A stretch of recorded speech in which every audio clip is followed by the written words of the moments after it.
বাংলাদেশে বিদেশি বিনিয়োগের ক্ষেত্রে পুরনো ধারণা ভাঙতে আগামীকাল থেকে শুরু হচ্ছে 4 দিনব্যাপী বিনিয়োগ সম্মেলন। 40 দেশের বিনিয়োগকারীদের নিয়ে এই সম্মেলনে থাকছে দেশি বিদেশি কোম্পানি, তরুণ উদ্যোক্তা এবং রাজনৈতিক দলের প্রতিনিধিরাও। তবে সম্মেলনে আসছেন না মার্কিন ধনকুবের ইলন মাস্ক। বিনিয়োগ উন্নয়ন কর্তৃপক্ষ বিটার নির্বাহী চেয়ারম্যান চৌধুরী আশিক মাহমুদ বলেছেন, বাংলাদেশকে বিনিয়োগের বড় ক্ষেত্র হিসেবে তুলে ধরা হবে সম্মেলনে। ব্যাংকিং খাতের কিছু সংকট বিদেশি বিনিয়োগে বাধা হবে না বলেও মনে করেন তিনি।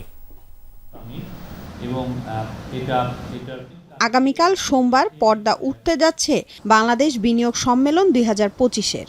এই বিনিয়োগ সম্মেলনে যোগ দেবেন 40টির বেশি দেশের বিনিয়োগকারীরা। এ নিয়ে ফরেন সার্ভিস একাডেমিতে সংবাদ সম্মেলনে কথা বলেন বিডার নির্বাহী চেয়ারম্যান। বিনিয়োগ আসার জন্য আপনাকে একটা পাইপলাইন তৈরি করতে হবে।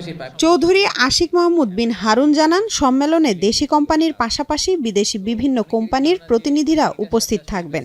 এর মধ্যে আছে যারা স্যামসাংয়ের মতো বড় বড় কোম্পানিও।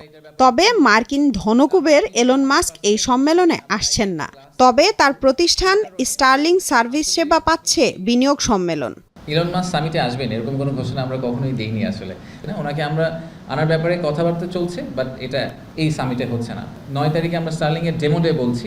সো স্টার্লিং ডিভাইস দিয়ে আসলে পুরো সামিটটা রান করা হবে। ইন্টারকন্টিনেন্টালে স্টার্লিং সার্ভিস প্রোভাইড করবে এবং সেটা আমরা যে আপনারা সোশ্যাল মিডিয়াতে লাইভ যে প্রোগ্রামগুলো দেখবেন সেটা স্টার্লিংকের থ্রুতে পাওয়ার করা হবে। আমাদের সাইড থেকে যে কমিটমেন্টটা ছিল সরকারের পক্ষ থেকে যে আমরা 90 দিনের মধ্যে ওনাদেরকে ব্যবসা করার ব্যবস্থাটা করে দিব, সেটা কিন্তু আমরা এনডিএসও লাইসেন্স দিয়ে দেওয়া হয়ে গেলে ওনাদের জন্য ইটস রেডি টু গো।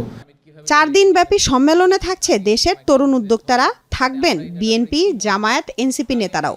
এতে ভবিষ্যতে কেউ ক্ষমতায় এলে বিনিয়োগ নিয়ে কাজ করতে সুবিধা হবে বলেও জানান বিডা প্রধান। বলেন, বাংলাদেশে বিনিয়োগ নিয়ে পুরনো ধারণার পরিবর্তন করতে চায়। দাবি করেন, ব্যাংকিং ক্রাইসিসের কারণে বাংলাদেশে বিনিয়োগ কমবে না।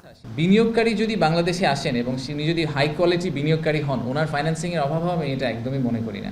এই বিএনপি, জামাত, এনসিপি ওনারা প্রত্যেকেই কনফার্ম করেছেন যে ওনাদের রিপ্রেজেন্টেশন থাকবে সামিটের মধ্যে। একটা ভিউ নিয়ে আসছেন যে ওনারা যদি ক্ষমতায় আসেন বা পলিটিক্যাল গভর্নমেন্টে যদি ওনারা অংশ হন, তাহলে ওনারা বিনিয়োগ ব্যবস্থাকে কিভাবে দেখছেন এইসব ব্যাপারে ওনারা নিজেদের একটা কমেন্ট্রি তৈরি করেছেন। সেই কমেন্ট্রিগুলো ওনারা ইনভেস্টরদেরকে শেয়ার করবেন। আইএলও সহ নন মিলিটারি ইস্যুতে নাসার সাথে চুক্তি স্বাক্ষর করার চেষ্টাও থাকবে বিনিয়োগ সম্মেলনে। বিদেশি বিনিয়োগকারীদের মধ্যে একজনকে সম্মানসূচক নাগরিকত্ব প্রস্তাবও দেওয়া হবে।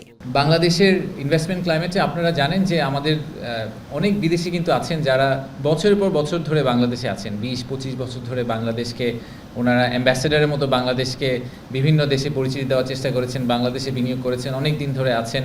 তো এরকম একজন বিদেশি বিনিয়োগকারীকে আমরা একটি সম্মাননা দিব, ওনাকে আমরা অনারারি সিটিজেনশিপ অফার করব। তো আইএলওর সাথে আমরা এরকম একটা দ্বিপাক্ষিক চুক্তি স্বাক্ষর করার চিন্তা করছি। তার সাথে আরও বেশ কিছু মাল্টিল্যাটারাল ওটার মধ্যে ইনভলভ থাকবে। আমরা নাসার সাথে এক চুক্তি স্বাক্ষর করার কথা চিন্তা করছি নন মিলিটারি স্পেস এক্সপ্লোরেশন নিয়ে। আগামী 9 এপ্রিল বিনিয়োগ সম্মেলন উদ্বোধন করবেন প্রধান উপদেষ্টা ডক্টর মোহাম্মদ ইউনূস। এরপর কয়েকটি দেশের বিনিয়োগকারীদের সাথে বৈঠকও করবেন প্রধান উপদেষ্টা। লামিয়া তিথি, যমুনা নিউজ, ঢাকা।